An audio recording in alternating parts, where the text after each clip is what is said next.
Good evening and welcome back to the Rory Talks Football channel, your daily Arsenal news updates, debates and my opinions. If you're new to the channel, please do subscribe, drop a like on the video as well. Massively helps me out. I hope you're all doing well. Loads of you in the chat already. Good to see you. It's always good. You know, you just go about your day off the back of a 6-0 win and nothing can faze you. Nothing can faze you. John, Francisco, Magnus, Daily AFC Content's in. What a go. Vivi Vlad, Ross Lawman, Devon, Sportcat, George Christodoulou, Carter, Ethan Udall, Saka. I am very well, thank you, Ethan. Very well indeed. You know, what can we complain about? What can we complain about? Not a lot. And Leo, Andreas, good to see you as well. You know, we've made it through Tuesday. That's nearly halfway through the week, if you're being optimistic about things. And Louis, Emilio, good to see you as well. It's a great week. It's a great week. And look, I'm really excited for the Brentford game, to be honest, back at the Emirates. It just feels like we've just not had many home games recently. Like, I don't feel like I've been attending the Emirates much recently. So we've got 2 games in the space of 4 days at the Emirates coming up. So happy days. Have you seen that we have more goal difference than United have points? I have. There are so many like funny, good stats knocking around. So we've got better goal difference than United have points. In 2024, we've scored the same number of away goals as Man United have all season. What were some of the other funny ones? I mean, Kai Havertz is outperforming a load of players. Thoughts on Paul Tierney punishment being put on VAR for the Brentford game? It's a joke. It's an absolute joke. But yeah, we spoke about it a little bit yesterday. I watched June 2 and got home at 8:15. Turned the game on and we were already 3-0 up. Yeah, you look, the way Arsenal play these days, you've got to be careful. You've got to be careful. You know, you turn on 15 minutes in, half the stadium's gone home. Are you going to the Porto game? I am. Porto, I got lucky. Porto, I actually got a ticket in the ballot for that one. Have you got tickets for Brentford? Yeah, I've got tickets for Brentford. All good. Heartbreaking 9-9. It was. If you watched the 9-9 challenge today was tough. Today was tough. But they're the only L's I'm pretty much taking at the moment. You know, that's the only thing that keeps me on a level. June 2 is peak. Have you seen it? Yeah, I watched it on Friday when it came out. Very good. Look, do you know what, right? I watched June 1. I'm going a bit off topic here, but I watched June 1 on the flight to Mexico whenever it was, September. And I wasn't expecting it to be good because most people had said it was a bit boring, a bit slow. And I thought June 1 was pretty good. And June 2 was even better. So, yeah, it was good. It was a good film. And June 1 really needed, June 2 needed June 1. Like, it needed that foundation. Yo, Wilsey, good to see you. Hope you're doing well. If you're reading this, smile. Sheffield are the worst PL side in existence that I've seen. I don't know. I feel like I don't remember Derby well enough to know. Like, a lot of people are saying they're the worst Premier League side ever, but it's like Derby County were really bad. And I think Swindon Town were as well, but that was, I mean, I was about 2 years old at that point. So, John, you were the first person. I appreciate you. Are you not going to Man City Arsenal? Oh, are you going to Man City Arsenal or not? If I can get a ticket, I'll be there, but it's tough. It's tough. I don't really want to go in the away end. In the home end, the City end. Who put the ball in the Sheffield net? Half the fucking team did. And one of their own players, just for good measure. Do we really need a striker? Good question. Do we really need a striker? My answer is still yes, right? We are scoring. I mean, we've now scored more goals at this stage than we have in any Premier League season ever. You know, we're outscoring all of our rivals. Do we still need a striker? Yes. Because why not? Right? Like, we have Kai Havertz, who, for my money now, I'm comfortable with saying Kai Havertz is our best centre forward, right? But why not go and get an absolute lethal centre forward? Because I do still think, Kai Havertz finished last night was wonderful. And if he could start doing that consistently, maybe I'll change my mind. But I still feel like we are missing that clinical striker. And there will be games where we get one chance and we have to have someone that scores it. So I was born during the 07-08 season, so I don't know about it. Oh, that makes me feel so old. Cripplingly old. That own goal was mental. I don't get what he was trying to do. Yeah, I have no idea what he was trying to do. And then he went and absolutely smashed through Erdegaard. Knob. Absolute knob. The thing is, our attacking depth would barely get game time. Trossard, Havertz, Jesus, etc. Well, hopefully we put ourselves into a position where our depth does get game time, right? Like, I still don't think it's sustainable for Saka to play as much as he does. Like, you can do it, you can get away with it, but if you can avoid those risks, even if we score many goals without a striker, imagine how many we'd score with a striker. Yeah, exactly. White cracked a smile after his goal. That's a rarity. I think he was surprised. I think White was as surprised as we were when it went in. Saliba out. Yeah, that's another great stat. Saliba completed more passes than the entire Sheffield United team in that game. I mean, it's insane. Are you seeing these messages, or is it a problem with my Wi-Fi? I saw that one, Joseph. Oh no, I genuinely wasn't blanking you on purpose. I just scrolled up. I wasn't blanking you on purpose. I'm going to the Arsenal versus Brentford game. It's only the second time I've been this season. Ticket exchange is hell. Yeah, the ticket exchange is horrible. It is horrible. Only 11 games to go, and I'm not feeling nervous coming into games. I don't feel that nervous, to be fair. I'm not nervous for the Porto game, and I'm not nervous for the Brentford game. I'm really just nervous about the City game. That's the big one. Saka didn't get Premier League Player of the Month. It went to bloody Højlund. Which, I mean, look, Højlund did score 5 goals in 4 games, but Saka scored 6 goals in 4 games. So it should have been him. I'm really nervous for Porto. I'm just not that nervous for Porto. I just feel like we're going to be fine. The main thing I think Arsenal need to avoid is getting a centre forward like Haaland. That means the team's style needs to change drastically. I agree. This is why I'm so keen on Gyökeres, because I think Gyökeres really adds to the rest of the team. Like, he's got 7 assists, I think, already in Liga NOS this season. Like, he contributes a lot, creates a lot of chances for other people, makes a lot of sort of selfless runs as well. So that's kind of why I'm on the Gyökeres train. What's your lineup and score prediction for Brentford?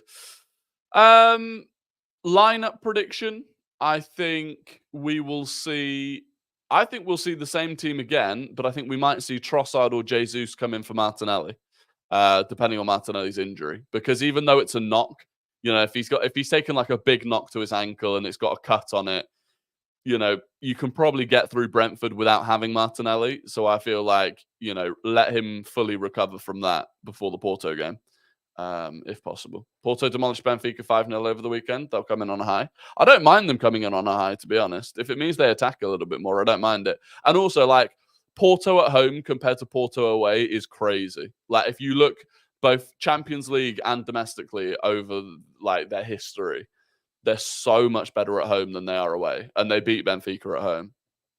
Who would you play on Saturday if Martinelli isn't available? I think Trossard.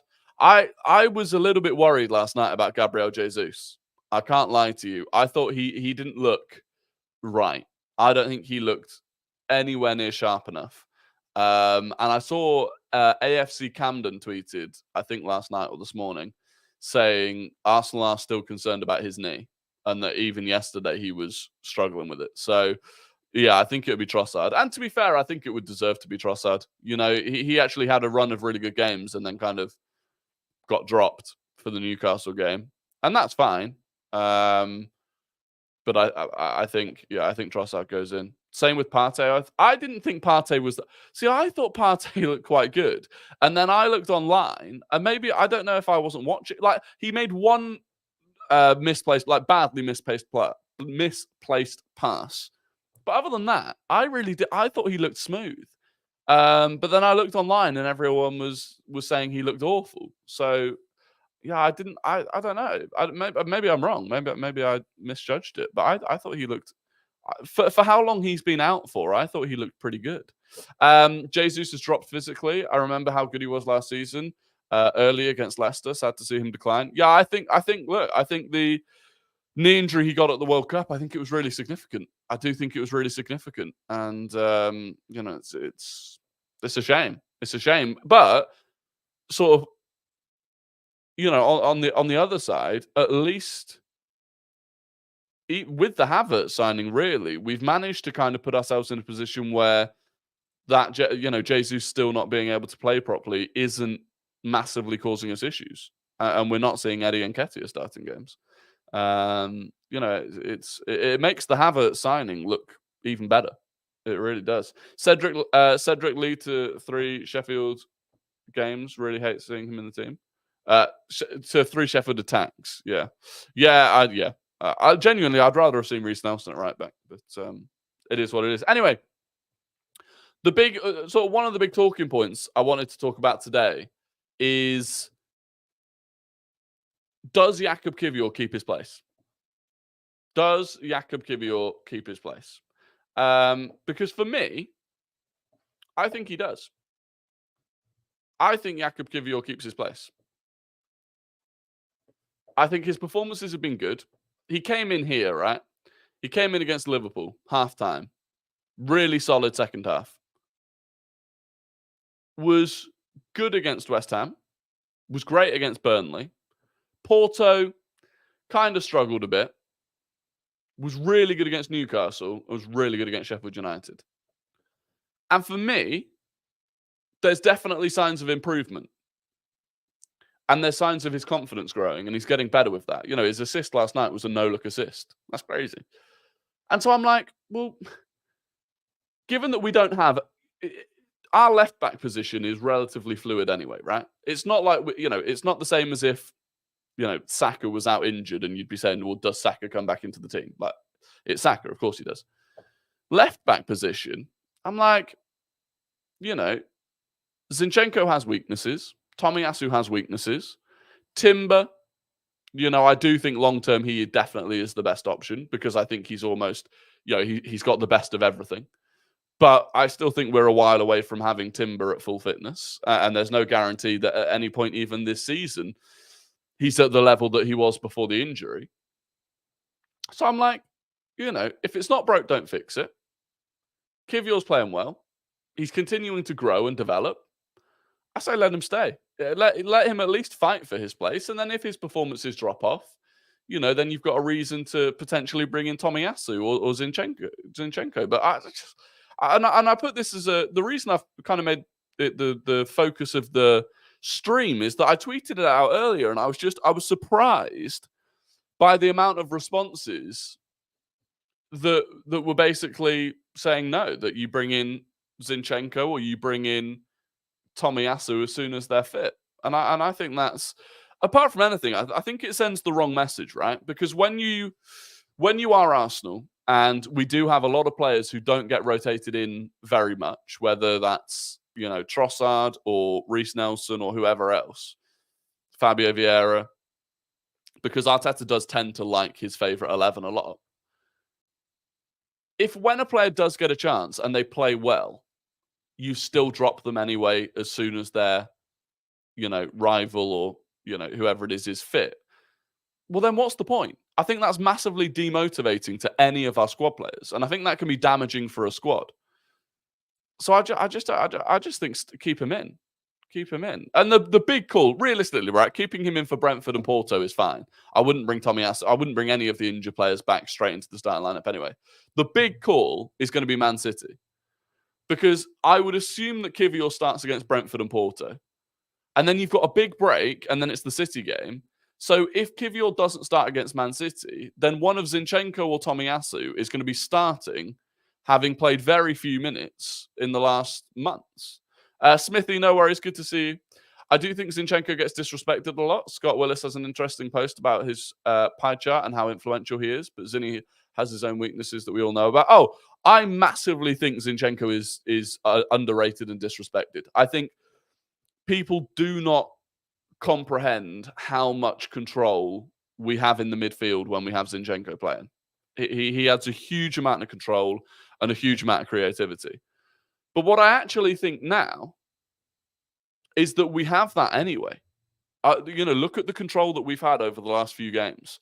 I think we when we play Jorginho and Rice, and with Kiwior playing the way that he is, I think we still have that control. But we don't have the defensive frailty to the same level that I think we have when Zinchenko plays. Zinchenko only fits in certain games. I agree. And I think we've seen it where, when Arteta brought Tomiyasu in at left back against Liverpool at home last season to mark Salah, I think that was genius. He identified that was the issue, brought in Tomiyasu, and Tomiyasu was great. I don't think Tomiyasu is much different to Kiwior, except I think I prefer Kiwior going forwards. Defensively, I think they're both solid. I think it works better having a left-footed left back. And I think Kiwior is better going forwards. I think he's better at overlapping. I think, he's got 3 assists in 6 games. So I think Kiwior stays. If all 4 left backs are fit by City, I think the only games Zinny plays and suits to the end of the season are Everton, Luton, and Bournemouth. Yeah, probably. Seeing rumours of Musiala as a player we could sign this summer, that would be amazing. I mean, I'm not going to get my hopes up, but Musiala would be a very, very nice signing. It really would. I genuinely think Liverpool are going to choke the amount of last-minute winners and luck they've had is crazy. Yeah, I saw it again. I think it was on Monday Night Football. They showed a graphic of how many points and how many goals Liverpool have scored late on. And Liverpool fans get really annoyed if you mention the word sustainability. But you'd be right to. Is it sustainable to keep doing that? Arsenal, on the other hand, are the complete opposite at the moment. The vast majority of our goals are coming inside the opening, half at the moment, but certainly the opening hour of matches. It's a far better position to be in, because in games like yesterday, we were cruising after 15 minutes. So it's a far less intense game. If you're week after week, and the reason that Arsenal fans talk about it is because it's exactly what we did last season. And if you're going into every game and you're chasing it, it's just knackering. And it's emotionally draining as well. So, I don't know why Liverpool fans get so annoyed about people talking about sustainability when you literally need to be sustainable to win the league. That's the whole difference between winning a league and winning a tournament competition. You have to be sustainable. And look, they might do it. But if anyone's going to drop off, I feel like it is going to be Liverpool, just because of the way that they're playing. You can't keep relying on late winners. You just can't. Ben White worth every penny. 100%. 100%. We're up to 110 viewers. Absolutely love that. Over 100 viewers again. I massively appreciate it, honestly. If you're not subscribed, please do. If you're here and you can click the like button, please do. It does massively help me out. Who gets sacked first, Ten Hag or Poch? Good question, actually, because this was I don't know if you know Beth from the United Stand. But she tweeted today, and it's not just her, right? I've seen it so many times where people try and justify their own manager being bad by using Arteta. So she tweeted out that when we went on that awful run at the end of 2020, where we won 1 game in 10 and the Arteta movement was at its strongest. And she said, patience is was this a sackable offence by Arteta? Patience is a virtue. And it's if you can't tell the difference between what Arteta was doing at Arsenal and what Ten Hag is doing at United, or what Poch is doing at Chelsea, I don't know what to say, right? And I pulled up the team. I pulled up the team from the final game of that run when we played against Everton and we lost. And our lineup for that game, we had Leno in goal, we had Holding, David Luiz and Tierney in a back 3, with Maitland-Niles at right wing back and Bukayo Saka at left wing back. We had a midfield 2 of Ceballos and El Neni, and then a front 3 of Willian off the left, who was fat at the time, Eddie Nketiah through the middle, who'd barely just come back from a loan at Leeds, and Pepe off the right. And it's and at that point, Arteta had only really bought Partey and Gabriel, and neither of them were fit. And it's comparing that to Ten Hag, who inherited a far better squad, has spent 400 million on it, and at no point has demonstrated that United can play a style of football. And it's they compare it to that. And I'm all here. I'm here for it, right? Keep Poch in for as long as possible. Keep Ten Hag in for as long as possible. Because they're not anywhere near the level of Mikel Arteta. Arteta, who, by the way, at the end of 2020 was less than a year into his first managerial job. But it's funny. I love it. I love it. Why you got to do Willian dirty? No, he was. Come on, he was tubby. He was tubby. God, you're giving me shivers. Stop. That team was awful. I mean, I know. We lived through that though. We lived through that. Skills, good to see. They all thinking they're the original thinkers behind the "Will if Arteta was given time, then give X time" narrative. Actual nonsense. Statistically, right? Statistically, if you go and look at projects, Arteta is not an anomaly, but very few projects go the way that Arteta's has, right? In recent history, you're looking at Klopp and Arteta, really, as the only two who have turned it around in a quick space of time. The majority of the time, it doesn't work out. It just doesn't work out. But because Arteta's done it now, a lot more people are willing to give managers a lot more time than they used to because of Arteta. And part of that's because I just don't think they respect Arteta enough to actually realise that he is exceptionally good. The Arsenal fans in school don't know how good they've got it these days. Genuinely. Imagine going to school after a 6-0. The week after you had a 4-1. The week after you had a 5-0. I mean, it's bliss. It's bliss. I was at school in the days of losing 7-2 to Man United. 8-2 rather. You know? Why do people, Arsenal fans especially, love to forget that we're missing 3 absolute all-timers of the Premier League when they bring up our performances? Why do people love to forget that we're missing 3 absolute all-timers of the Premier League when they bring up our performances? Oh, are you a Liverpool fan? Because I don't think that your performances, like, I assume you're talking about Salah, Alisson. I don't know who the third one is. Salah and Alisson, I'll give you.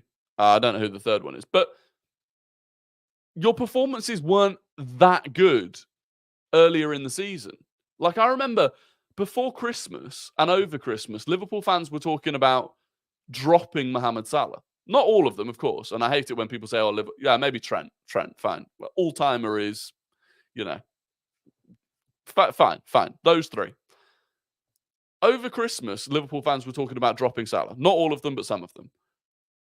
A lot of Liverpool fans have acknowledged, up until it became a title race, a lot of Liverpool fans were saying, we're not playing very well. We're getting points, but we're not playing very well. But now if you say Liverpool aren't playing, and that was when all of the players were fit. But now if you say Liverpool aren't playing very well, then they blame injuries. But Liverpool have been like that for the majority of the season, in my opinion. And I think it's incredible that Liverpool have only lost 2 games this season. I do. It's impressive, right? And maybe they do keep it up till the end of the season. But the point is, if I had to pick one based on current form, Man City have won 15 of their last 17 games or something like that. In fact, might even be 16 out of their last 18 now and drawn 2 of them. Arsenal have won 7 Premier League games on the bounce, scoring 31 goals and conceding 3. Like, on form, the way that the teams are playing, it just look, City and Arsenal just look like the better 2 teams, and the teams that are less likely to drop off or have an odd draw here or there. I think that's reasonable to say. But also, when I made a video about Liverpool being the favourites based on the fixtures, Liverpool fans got really defensive about that and said, oh, you're just trying to say that we're the favourites so that if we don't end up winning, you can tear us down. So, well, I can't win then. So you're not the favourites, but you're the best team. But if we say that you're going to drop points, you're not going to drop points. There's no way of winning. 7.92 to 7.93. I appreciate that. Whoever's just subscribed to get us to 7.93 thousand. Thank you very much. Liverpool fans are so sensitive and entitled, thinking the world is against them and constantly wanting sympathy. Did you see Tom Garrett saying Gordon has had a better season than Saka? I didn't, but it doesn't surprise me. Tom Garrett has a real issue with output. Tom Garrett, he doesn't like Mohamed Salah. He doesn't like Bukayo Saka. He has a real thing for how players look rather than what they actually do. And fair enough. My argument is when it comes to talking about a better season. Because the guy who's had the better season is the guy who has scored more, assisted more, in a far better team, playing at a far higher level in a title race. That's the better season. That's the better season. You might say Anthony Gordon is a better player to watch, but that's not the same thing. And it's the same when he was disrespecting Mohamed Salah. You know, these players in these teams are there to score goals and assist goals and change games. And that is what Bukayo Saka does. It's what Mohamed Salah does. It's not what Anthony Gordon does. If Saka played for any other team besides Arsenal, he'd be world class. It's wild. Possibly, yeah. Possibly. He didn't even put Watkins in the top 10 players this season. Yeah. Again, because Ollie Watkins isn't like a visual player, but he's got more goal contributions than any other player in the league this season. But he's not visual. So and this is the difficulty. This is the difficulty. You have to differentiate what looks good and what is actually good. And I feel like Tom does struggle to do that. Lewis disagreed, by the way. I mean, that's when Lewis when Lewis is going against you putting a Newcastle player up there, that's when you know you've had an all-timer, pretty much. Yeah, he does hate Villa. He is a baggy, so he does hate Villa.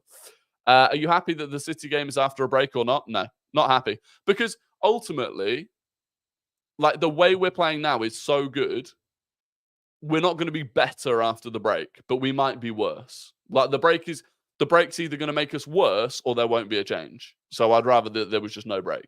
But it is what it is, right? City have got a break as well, so we've all got to deal with it. How many points do you think we will end the season on? I think we are going to drop. Let me pull up the table because I can't even think off the top of my head how many points we're actually on right now.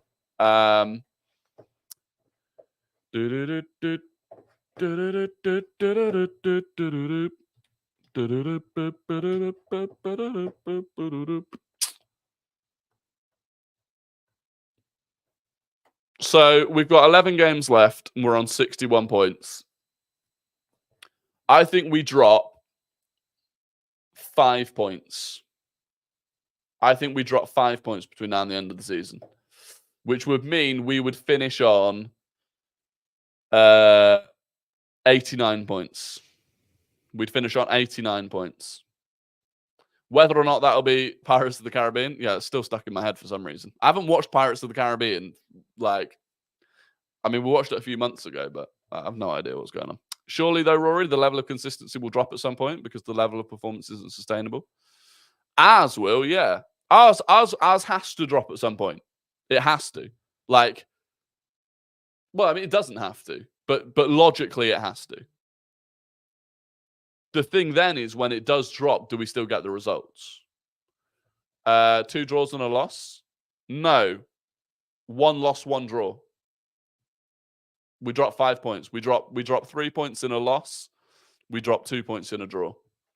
I think just being completely trying to be unbiased. I think if we can get to the I think lose at City and draw to Spurs or something. That's how I can see it going. But look, if we end on 89 points and City still win it, what can you do? What can you do? We're not losing a single game. If we keep playing the way that we are at the moment, we won't lose a single game. But I just can't picture us staying at this level for the rest of the season. I think that's so difficult to do. I love FOTMob. Yeah, I'm a big fan of FOTMob. I was blessed enough to watch Henry, Cahill, and Wright Phillips, and I didn't know how good I had it. MLS has been banned since. Yeah. MLS just, you occasionally get some decent players over there, but when it drops, we will go back to the West Ham game. West Ham and Fulham will haunt us. If we don't win the league by a couple of points, West Ham and Fulham will haunt us, but it is what it is. If we beat City, for me, that's the strongest sign we'll win it. If we beat City, then there's no stopping us. If we beat City, there legitimately should be no stopping us. Imagine if we win every game 4+ goals and win the Prem and UCL. People still moan and berate Arsenal. Yeah. There's no winning. There is no winning. Law of averages says we have to drop this level of performance. Yeah. And that was crazy, right? I made a video today about just how, if we So on average, in the last 7 Premier League games in 2024, we've averaged 0.31 goals expected conceded. So we would expect to concede 0.31 goals a game. If you expanded that out over a whole season, a 38-game season, you'd concede 12 goals, which makes it crazy that Chelsea team only conceded 15. Because even within that, we've conceded more in the last 7 games than our XG was. But I'm like, that just shows how difficult it is to sustain the level that we're currently playing at. Do you think England have an actual good chance at the Euros? I think we should be favourites. I really do. Gareth Southgate is the only reason that we go into that tournament not favourites. If we had a respected top-level manager going into the Euros with the squad that we've got, we'd be favourites. Hands down. But we don't. And that's the difficulty. And if we don't win the Euros, it will be because of Gareth Southgate. I have no doubt about it. Is Timber playing the Porto game? I doubt it. I think we'll see him after the internet. I think we'll see him on the bench against City. I think the first time we'll see him will be on the bench against City. I still think France will win it. I don't know. They're the other favourites, right? France are probably the other favourites, but imagine doing an England 11 for the Euros and not putting Maguire in over White. Your backlash was deserved. Excuse me. Ben White should get into the best England 11. Who's your dark horse for the Euros?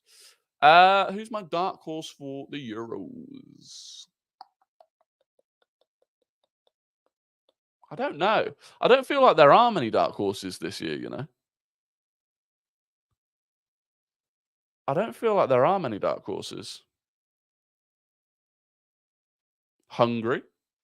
Netherlands. I don't think Netherlands would be a dark horse if they won it. Germany. Yeah, but I don't feel like they're established. I feel like they're too established as countries to be considered dark horses. Hungary could be a shout. I'll give that one. Sweden with Isaac and Gyökeres up top. I don't know what. Well, Isaac, Gyökeres, Kulusevski. I don't know the rest of their team, but those 3 are decent, you know. Oh, Sweden aren't in it. Never mind. There goes that. Analanga. Yeah. They should have qualified, really. Portugal. Yeah, Portugal could be a shout. Forsberg. Yeah, how did they not qualify? That's actually quite poor that they didn't qualify, to be honest. Maguire has been performing. Yeah, but he's still not played much this season. I still just think White and Stones would be a better centre-back pairing. Like, I can't get away from that. I just genuinely think it would. Anyway, it is time for Guess the Gooner, the game where I give you 5 clues about a current or ex-Arsenal player, and you have to guess who that player is. First person to get it right in the chat gets the immense pride and respect of the Rory Talks Football community. And you know, you just get... Basically, what happens is you just get to go to dinner knowing that you're an absolute bloody gooner. Top gooner. Hang on.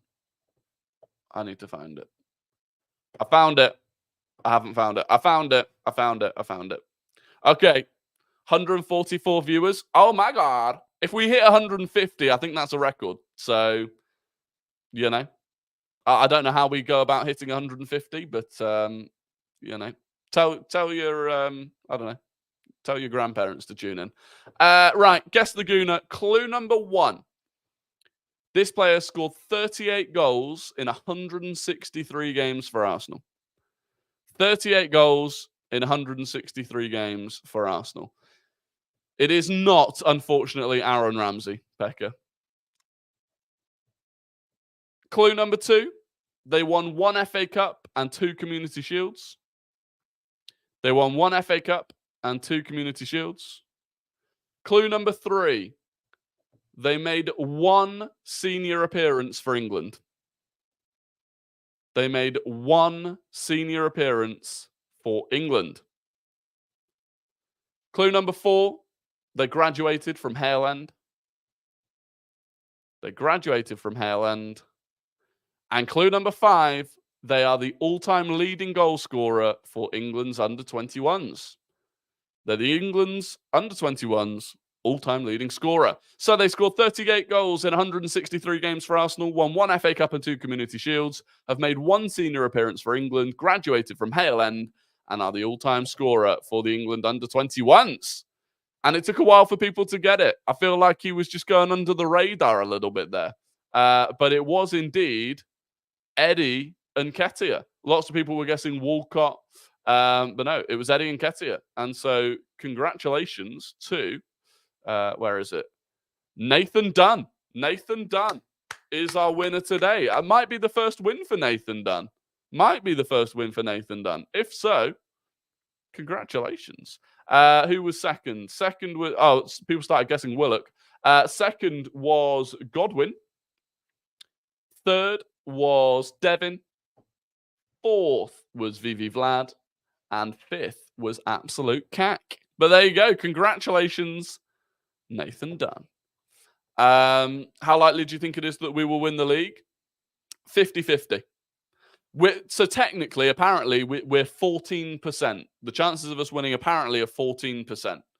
But I think it's 50-50. Ethan Udall wants second. Ethan Udall is laying claim to second. One.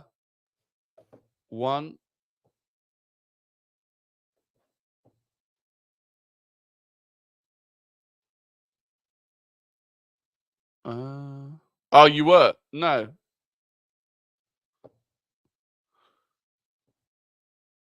Ethan might have been second. No, George was second. Wait, how have I done this?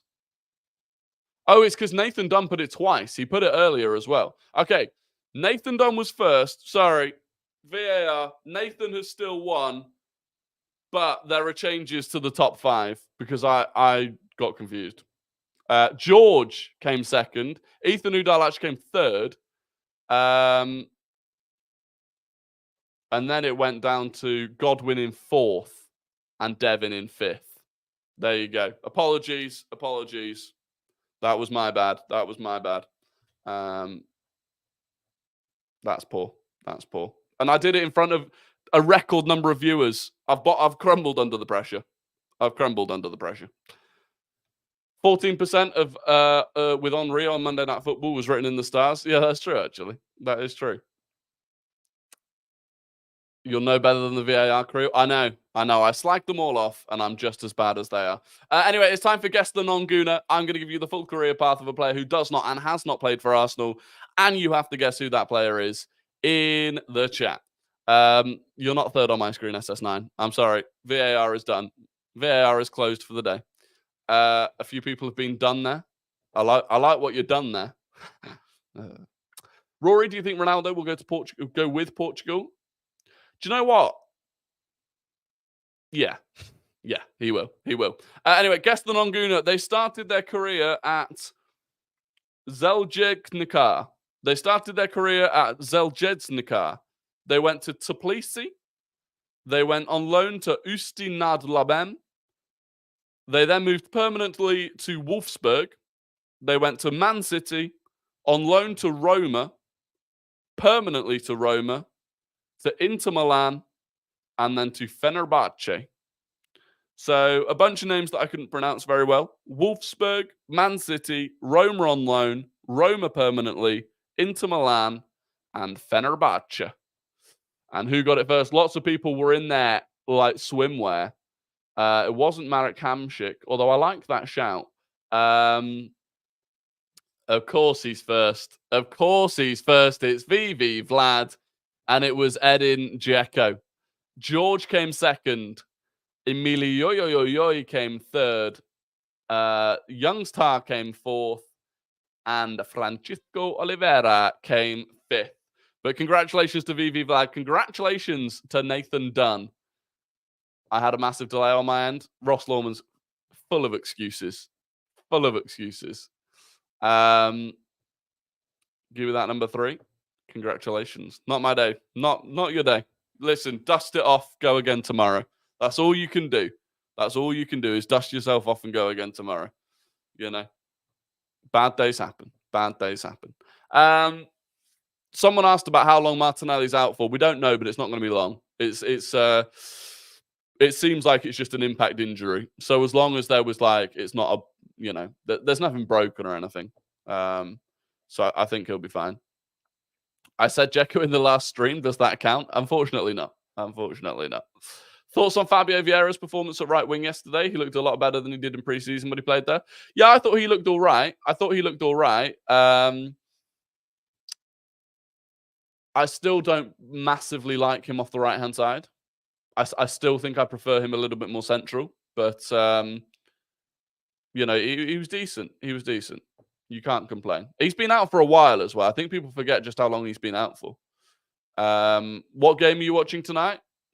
Probably Sociedad. Probably Sociedad.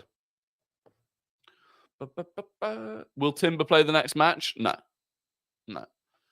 I think we'll see Timber maybe on the bench against Porto, but probably not until City. I think we'll see him on the bench against City, and that'll be it. If we don't do flags, I riot. People want flags. People want a flag quiz. Right, let me actually find a good flag quiz. Because last time the one I found was rubbish. Flag quiz. Right. Here we go, sports fans. Wait, let me see if this one's any good. No, see, that one gives you options. We don't want that. That one gives you options. We're not having that. What about this one? Right. Let's do this. We're doing a round of flags. This is on Britannica.com. Britannica.com. Right, start. Oh, it's given options. It's given options. Is it easier if I give you this screen? Can you see it all right there? Or is that better? So obviously this one is Sri Lanka. Easy peasy. That one, I believe, is Kenya. Kenya? I'm pretty sure that's Kenya. Yep, we're all going Kenya. That's Jamaica. No time needed for that one. Ooh. Djibouti? It's definitely not Cyprus or New Zealand. I'm pretty sure it's Djibouti. Djibouti. Oh, it's Papua New Guinea. Angola? Angola's not an option. Papua New Guinea? Oh, it is Papua New Guinea. My bad. That's Albania. Australia.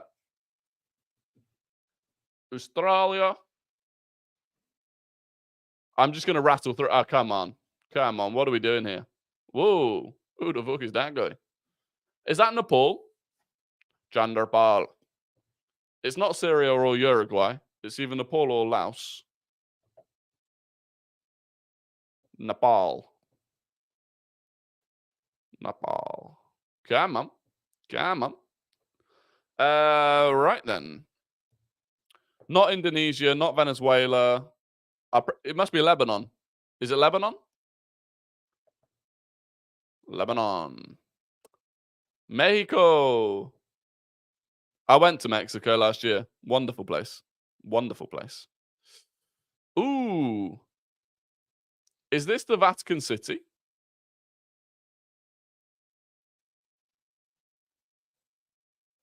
Or is it Liechtenstein? Vatican. Nice.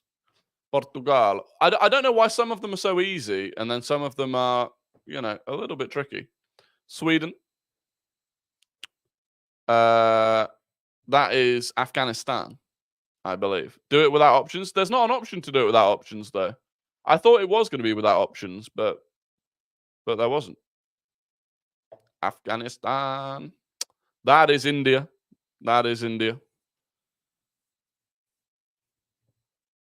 Chile.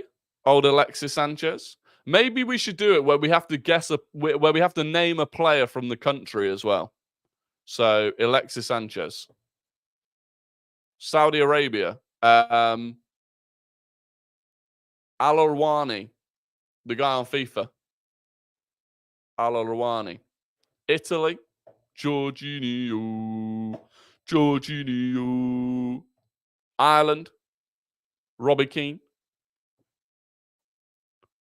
This one's Angola. This is why people were saying Angola before. This one's Angola.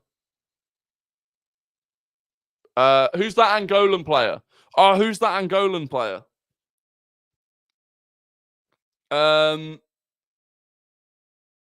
What's his name?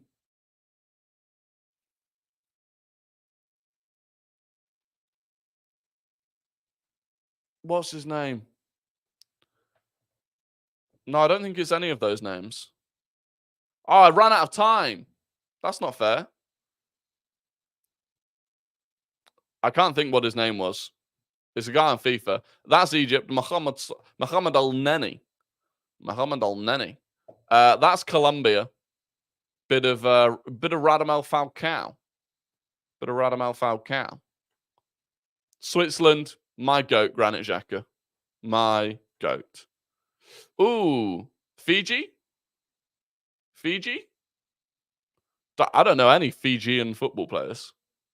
I think it's Fiji. It is Fiji. I don't know any Fijian football players, though. Panama. Remember when we played them in the World Cup? Remember when we played Panama in the World Cup? What is that?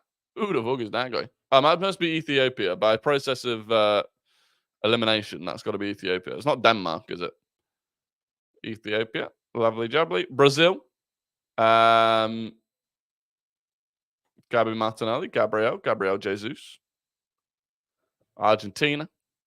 Leo Messi. Ooh. Is that a gun on their flag? Oh, wow. That is literally a machine gun with a bayonet on it, on the flag. You're going to a raucous country when they've got an AK-47 with a bayonet on it. That's when you know you're going somewhere raucous. Mozambique. Nearly ran out of time then. My bad. Belgium. Dedicate. I used to have a Turkey shirt, actually. I got a Turkey shirt from when I went on holiday to Turkey. And it had... Who did it have on the back? It had Zidane on the back. I think there was a player that used to play for Turkey called Zidane. That's obviously South Korea. Heung-min Son. Bit of Cuba. Who's a Cuban footballer? I don't know.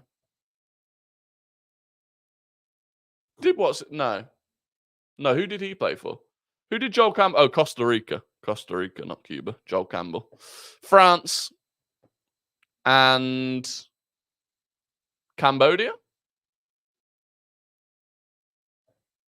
Is this Cambodia or is it Brunei? Cambodia. Wow, there we go. Look at that. That's nonsense. We got 35 out of 35. We just timed out on one of them. So, next up, name that painter. No, we're not going to name any painters. Anyway, that was fun. I need to go away, organize myself, and find a better flag quiz. One without clues. That's what I need to do. That was too easy. Anyway, look, that is the end of the stream. And I do appreciate all of you for joining. If you could subscribe before you leave, smash a like on the video on your way out as well. It does massively help me out. And yeah, have a fantastic evening. Artie, as normal. And until then, enjoy the Champions League football. It's coming our way next week. So enjoy it whilst the pressure's off.